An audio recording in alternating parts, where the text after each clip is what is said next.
નમસ્કાર દર્શક મિત્રો, હું છું પૂજા રાઠોડ. આપ જોઈ રહ્યા છો લોકસામના ન્યૂઝ. અમારા રિપોર્ટર વિજયપ્રીતિ રવિકુમાર ડોડિયા સાથે.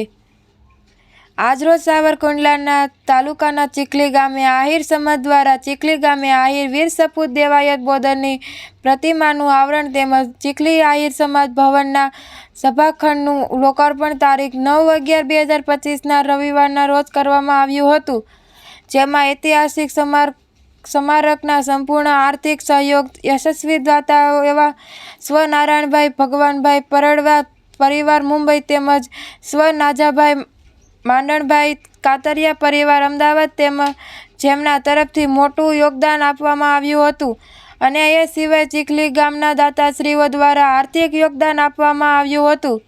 કાર્યક્રમની સૌપ્રથમ શરૂઆત દીપ પ્રાગટ્ય કરવામાં આવ્યો હતો, જેમાં ચીખલી આશ્રમના અમરદાસ બાપુ દ્વારા તેમજ આમંત્રિત મહેમાનો દ્વારા દીપ પ્રાગટ્ય કરવામાં આવી હતી ને ત્યારબાદ કાર્યક્રમની શરૂઆત કરવામાં આવ્યો હતો. આ પ્રસંગે વિવિધ ક્ષેત્રેથી રાજકીય આગેવાનો, સામાજિક કાર્યકરો તેમજ સાવરકુંડલા વિધાનસભાના ધારાસભ્યો તેમજ દ્વારકાથી સામાજિક આગેવાનો તેમજ અન્ય આજુબાજુના રાજકીય આગેવાનો તેમજ ચીખલી ગામના સરપંચ, ચીખલી ગામના આગેવાનો તેમજ આજુબાજુ ગામના લોકો, ભાઈઓ તથા બહેનો મોટી સંખ્યામાં પધાર્યા હતા.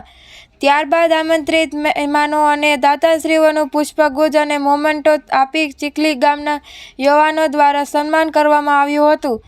સન્માન સમારોહ વિધિ પૂર્ણ થતા બાદ સ્ટેચ્યુનું દાતાશ્રીઓના હસ્તે દેવાયત બોદરની પ્રતિમાનું આવરણ કરવામાં આવ્યું હતું અને એ સિવાય પણ આહિર સમાજ ભવનના સભાખંડનું લોકાર્પણ સ્વ નાજાભાઈ માંડણભાઈ કાતરિયા અમદાવાદવાળા પરિવારના આર્થિક સહયોગ આપેલ તેના દ્વારા કરવામાં આવ્યું હતું અને ત્યારબાદ સમગ્ર ચીખલી ગામ અને જ્ઞાતિજનોએ સમૂહ ભજન સાથે લીધું હતું અને કાર્યક્રમો પૂર્ણ કરવામાં આવ્યો હતો.